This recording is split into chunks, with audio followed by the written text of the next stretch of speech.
Des plateaux de TF1 au Palais Royal, c'est la trajectoire que Claire Chazal aimerait suivre. En tout cas c'est ce qu'a assuré Pascal Praud sur le plateau de l'Heure des pros ce mardi 10 mai. Alors que Emmanuel Macron n'a toujours pas nommé son futur gouvernement, les noms des potentiels ministres circulent déjà.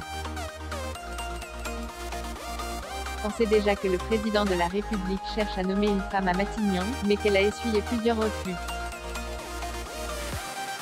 Certains ministres déjà en poste devraient garder leur portefeuille tandis que d'autres devraient laisser leur place.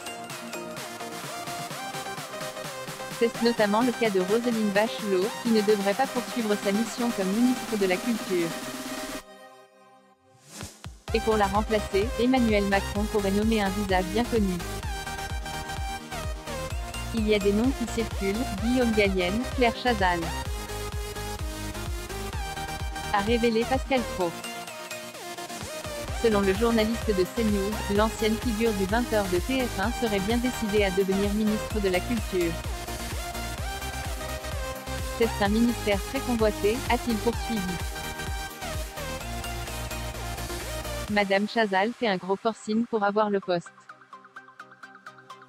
Et ce n'est vraiment pas la première fois que son nom est cité pour entrer au gouvernement. Lors des remaniements ministériels d'octobre 2018 et de juillet 2020, l'ex-star du JT a été plusieurs fois citée. Selon le Canard enchaîné, elle aurait tout fait pour être nommée. La journaliste aurait demandé l'aide de son ami Marc-Olivier Fogiel, actuel directeur général de BFM TV, mais qui est aussi un proche de Brigitte Macron, pour appuyer sa candidature en cas de départ de Franck Riester, l'actuel ministre, écrivaient nos confrères.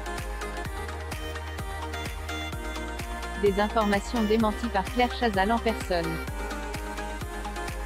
Emmanuel Macron, quand aura lieu le remaniement?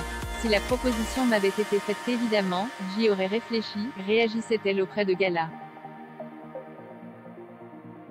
Mais en 2017, lors de la victoire des Emmanuel Macron, Claire Chazal avait bel et bien fait part de sa candidature au président de la République. J'étais candidate. C'est vrai qu'au début de ce quinquennat j'étais tentée, j'aurais bien aimé tenter cette aventure. Mais je n'ai pas été appelée à ce moment-là, reconnaissait-elle au micro des Europe 1. 5 ans plus tard, l'ex-star du pape serait-elle de nouveau intéressée par ce poste convoité? Impossible de le dire pour le moment. Mais le remaniement ministériel ne devrait pas tarder. Selon les dernières indiscrétions, Emmanuel Macron devrait nommer son nouveau Premier ministre, ou plutôt Première ministre, d'ici quelques jours. Le suspense touche bientôt à sa fin.